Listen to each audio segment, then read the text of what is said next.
Hello, my name's Helen Kitching. I'm Chair of the Division of Academics, Researchers and Teachers in Psychology and Chair of the Standing Committee on Psychology Education in Schools and Colleges for the British Psychological Society. I'm also conference organiser and editor of the spring edition of ATP Today for the Association for the Teaching of Psychology. I'm a fellow of the British Psychological Society and I'm head of psychology at a school in East Sussex in the UK.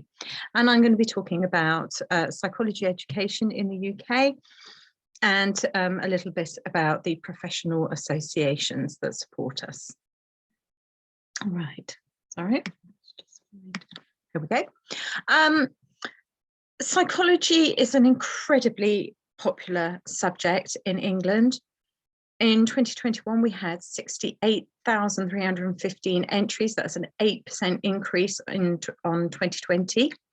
It's the second most popular A-level subject after maths, and it's linear. So all the exams, the 3 exams, are taken at the end of 2 years. We've got 4 awarding bodies, and we are 100% exam. In Wales, there's 1 awarding body, WJEC. Their exams are non-linear, so they take 2 exams at the end of the first year and 2 at the end of the second year. It is a predominantly female subject, as is in England as well. And in Wales, it's the 4th most popular A-level. In Scotland, it's slightly different. We have the awarding body is SQA, and they do something called hires instead of A-levels. It's not as popular as in England, but it's very assessed a little bit differently. You have 1 exam paper and an assignment, which is a research project. Northern Ireland don't have their own awarding body for psychology. They do for other subjects.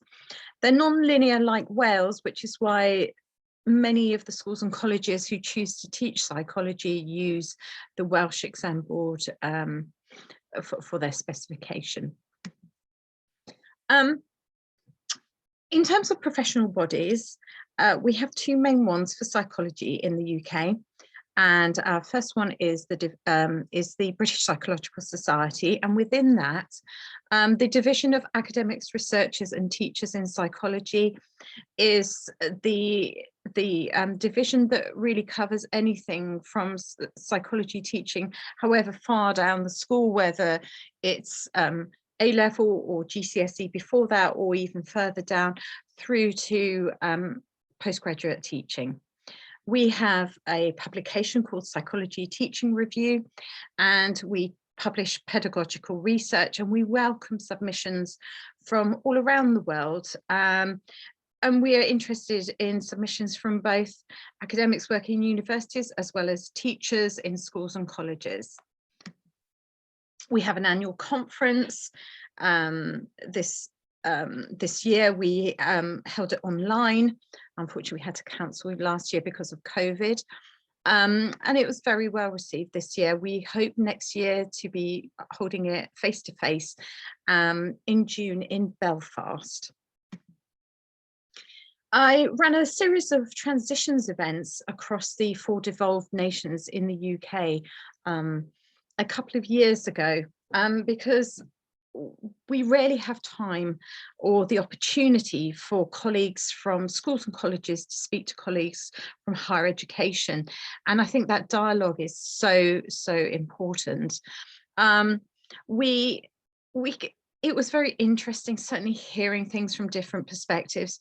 We have an issue that A-level psychology is not a prerequisite for doing a degree in psychology, as it is for other subjects, some other subjects in the UK. And that is an ongoing dialogue, particularly as now it's the 2nd most popular subject. So in the past, there were arguments that perhaps not enough students had access to be able to study psychology. It's not really an argument anymore. And I think for us to be able to say that psychology is valued at all levels is really, really important.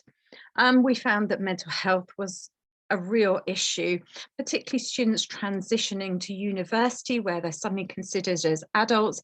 They don't have the same support that they had when they're in schools and colleges.